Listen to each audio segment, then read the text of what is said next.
to 3 a.m. with Mr. Sprinkles. I'm your host, Mr. Sprinkles. With me is my co-host for the evening, Evan Seaberger. Evan. Yeah, hey, I'd like to take this moment to give a quick shout out to our sponsor, Purell. Yep. They paid for all the expenses for tonight. Uh, as it says on the bottle here, it's the number one brand in hospitals. I think I'm pronouncing that right. Hospitals. Hospitals. It's a great taste. Tastes and good. you should use it rigorously and constantly. Cover your entire body with it. Masturbate with it. It works great.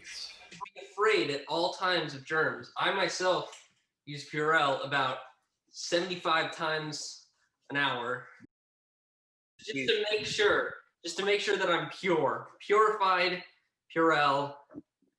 Thank you to our sponsor. It's a way when he jacks off, he's afraid of his penis germs too. So, Always. they're gone when you masturbate with fine products from our friends at Purell. Anyway, my penis is pure as well. Really, so not mine though. Mine's it's really not. Anyway, our top story tonight about the enduring trends and the things that stay relevant to us at all times, things that are timeless, things that stick with us forever.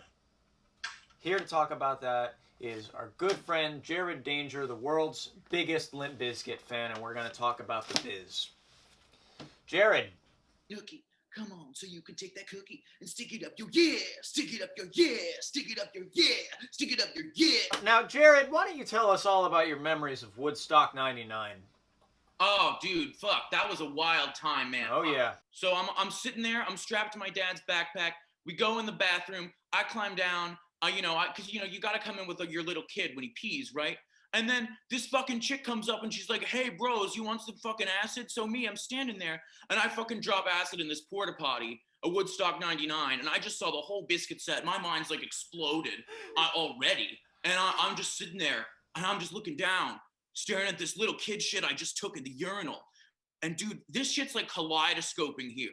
Like it's like we got red and yellow and green, like all the colors just like spinning around in my vision. And outside I hear some other 90s band come on, but I don't even care because I stand there and it's like I'm transcending, and I knew that nothing could ever have helped me reach that height of perception and that ennui of understanding, if I wasn't already in an elevated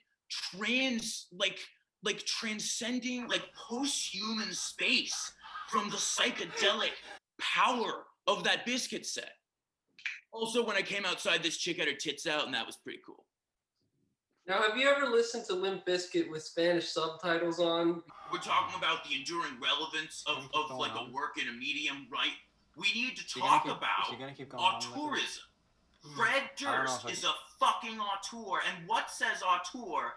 Nothing says auteur more by having the fucking balls, the fucking creative moxie to put out a 74-minute and 55-second album on a major label on fucking Interscope. This is Jimmy Iovine, like that guy who was a judge on American Idol, but not really. Jared, tell us about the significance of this album title. Chocolate Starfish and the Hot Dog Flavored Water is, as a title, I'm just losing my mind about it right now. I don't know how anyone could come up with something like that. It's truly incredible.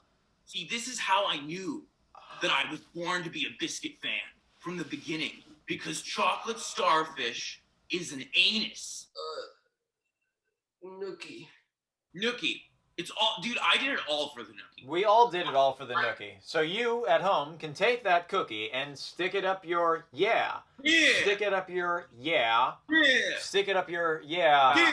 Stick it up your yeah. Now, Yeah. what the funny thing about, Common misconception. Yes? Fred Durst created a new place for you to stick it.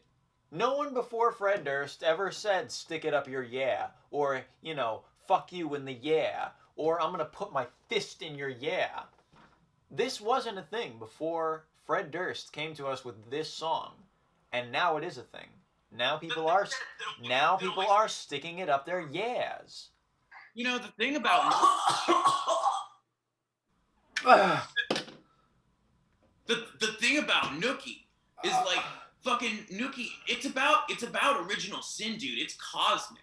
This entire song is a fucking deconstruction of Catholic dogma. I mean, it's fucking obvious. People sleep on how deep this music is. Like fucking okay, listen to this shit, okay? Listen to this shit. So he in the pre-chorus, he drops the line, "Hey, like a chump," 7 times. All right, 7. That's biblical. That's 7. That's fucking making the earth. It's Genesis and bullshit. What you're telling me is that Fred Durst is God or a descendant of God. Now maybe that's why Israel doesn't acknowledge Fred Durst, is because they don't acknowledge Jesus Christ. Okay, we're gonna cool it with the Israel stuff. I'm gonna be honest, guys. I took something before this, and it's just. Try some Purell. It might help ease the pain. I don't think Purell's gonna help what I'm going through right now. After hearing him talk about Limp Bizkit for what feels like an hour, I don't feel okay. I don't think any of us feel okay. Germ-free right now. Again, you're making this show about whoring us out to sanitizer. You know what? Where's the I go where the money tells me to go, Nathan.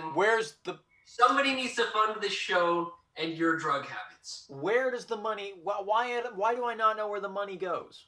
Why don't I know? That's not of your concern, baby. But it is my concern. I want to be a good host. I want to be a good. I want to be a good host. Can you use the money to get me another whiskey? This one's like nearly done. Oh yeah, no, bro, we got the budget for that for sure, my friend. We got the budget for that. I gotta get my shit all on my own. If we're getting the budget for this guy's whiskey, why can't I have it be the budget for my? Where do you think all these pills come from? You think they're free? Stop complaining. You think they're selling RP to like a foreign dictatorship or something? Like there's some mini dictatorship in the middle of nowhere. It's on like a little island.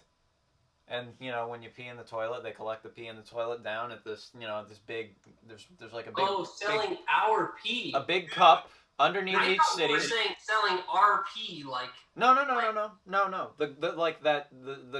The government or some secret black ops organization is selling our pee by installing pee catchers under every toilet in the city, and they all collect in one big bucket, and then they sell it to some foreign like offshore like secret society. Now what worries me about that is if they do that after I've masturbated, they could potentially get a hold of my semen and then create clones of me. They call that whipped lemonade with they call it whipped lemonade when you pee and then you jack off in there too. Who calls it that? I bet on that island, the pee is like their money. It's like they don't have cash, they don't have credit cards, they just traded pee. And so the government keeps all the pee from our people, and then they have even more power because they've got more money. And more pee. John Lennon said, "Imagine all the pee." Here we go again to John Lennon again. The people, dude, you're right. Fuck, I never thought about that. I never thought about it. The people. Now I'm thinking about it. Now I'm thinking about it too. Yeah. Imagine all the people. Pee receipt. Yeah. The Beatles. The Beatles.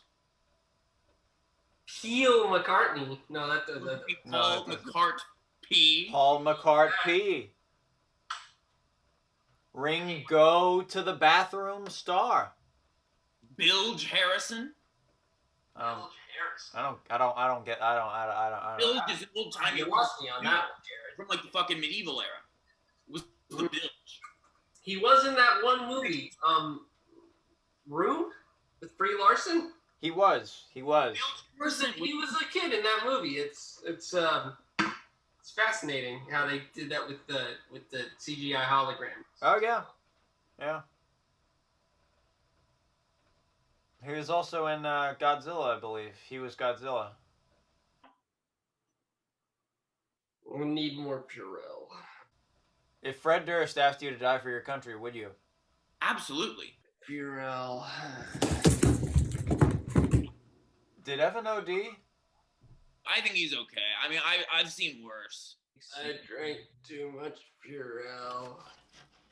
I believe my co-host has just OD'd, which means it's time to end the show. Thank you for joining us. Have a great evening.